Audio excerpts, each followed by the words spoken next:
Southside, can't get enough, can't get enough. East side, west side, worldwide.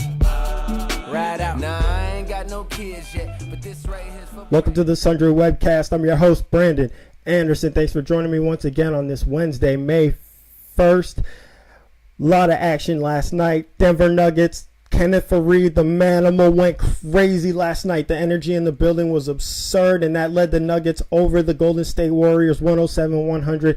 Man, Kenneth Faried, he was blocking shots, Duncan, alley-oops, whatever he wanted to do, really brought the energy. Nuggets were as physical as I've ever seen them play. Usually they're an up-and-down type of team. They like to get up the court, fast break, and they really stuck it to Golden State and showed them that they can play a different style of basketball and get physical and take Golden State out of their game, and they did. Golden State was very uncomfortable. It got chippy. There was a lot of trash talk after the game. Marc Jackson made comments about some kind of questionable shots that the Nuggets took at Steph Curry, and I think that he did have a point there a little bit, but it's playoff basketball. It's time to man up. And Stephen A. Smith mentioned that Steph Curry had ankles like toilet tissue, which is pretty soft, but I'm not calling Steph Curry soft, but Stephen A said that his ankles, and I saw a couple shots that the manimal did take a couple chomps at those ankles, so we'll see what happens in the next game. But Iguodala, 25 points, 12 rebounds, 7 assists. He brought it from all aspects of the court, offensively, defensively. Barnes for Golden State was the leading scorer, 23 points, 9 rebounds. That series just took a turn that I thought wasn't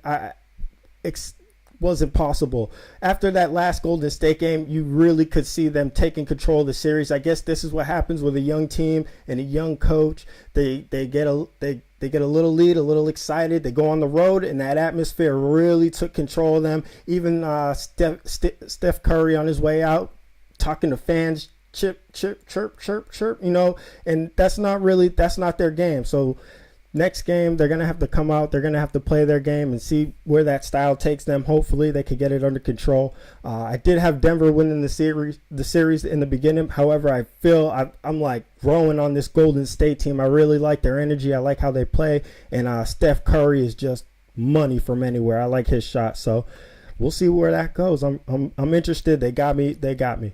Memphis also took on the Clippers. That series is also getting physical. Zach Randolph just went off, and it was only because of the sprained ankle of Blake Griffin where he was able to really break loose, and that you could see that battle going on each game. And Zach Randolph, obviously, now they have the two big men, Marc Gasol and Zach Randolph, and I don't know if the Clippers really have that size to play that type of basketball, because now they could slow it down without the fast break, high-flying Duncan alley-oops that the Clippers usually bring. So they have good ball defenders, on-ball defenders, in Tony Allen, and obviously the defensive player of the year, Marc Gasol. Without Blake Griffin, I'm not really sure I see the Clippers able to take on this Memphis team. It's going to get physical. Zach Randolph's not going to get any less physical. 25 points, 11 rebounds, and Chris Paul last night, 35 points, which looks very impressive, but he only had 4 assists, and that's not Chris Paul's game at all. That's not his style, and that's not the team. That's not how that team has got where they've been. None of their starters besides Chris Paul had double figures. Crawford off the bench had 15 points, which that's what he does. He's going to bring that regardless. Not a lot of people on second lines can stop him. So I don't know what kind of adjustment the Clippers plan on making, but I'm interested to see where that goes. If Memphis can take control of the game with their big man and Tony Allen on Chris Paul, he was able to neutralize him in Game 4 and Game 3. Really got underneath Chris Paul's skin, able to get him out of the game. You see in these two series that the more physical team has dominated the game, and that the playoffs, as each round goes on, it's going to get more physical, and the team that's able to withstand all the bruises. We see a lot of guys going down, injuries and little nicks and bruises there. The team that's willing to withstand and able to withstand the pressure and the physicality of the playoffs is the team that's going to be able to go the furthest and the deepest. On the other hand, you have the Miami Heat, who they're just reinventing ways of playing basketball with no center, and they're just resting D-Wade during the playoffs, playing Norris Cole the whole time, and their backups, Brad Miller's getting to start here, Ray Allen there, and it's really ridiculous what they've been able to do while these teams are beating each other up in the first round.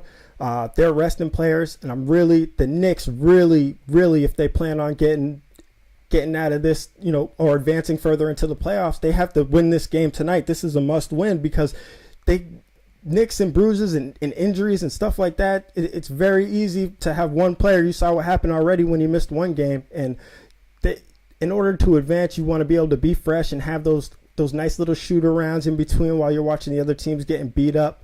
One thing I wanted to touch on with the Lakers last night, or earlier today, I don't know if you heard Kobe Bryant mention that nobody tells him when to go in or out of the game, or Mike D'Antoni's not going to tell him when to come in and out of the game, and that's what he did with Phil.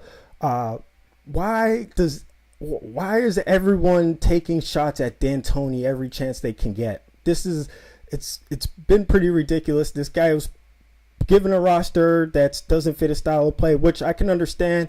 You have to make adjustments as a coach, but also the injuries that they've been plagued with, and there's just no more reasons to take any shots at D'Antoni, I feel like. But put in a difficult situation, Kobe, the chemistry that you still see it's just still dysfunctional. The Lakers, even when the season's over, it's dysfunctional. It's dysfunctional and the personalities are just so different that it's tough to. How can this chemistry build with all these personalities? You met D'Antoni mentioning that he doesn't like to confront people, and Dwight Howard's not a confrontational person, and Kobe is the complete opposite, and all he wants is confrontation with everything.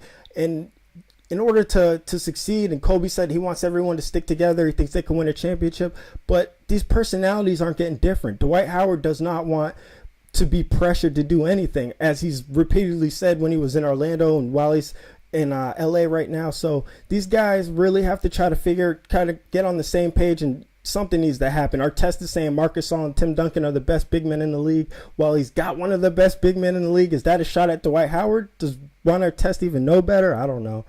We'll see what happens, but a lot of dysfunction there in LA, and it's as fun as it is to watch. It's really starting to get old. Let's just take it easy, Lakers. Have a nice offseason, and we'll see you next year.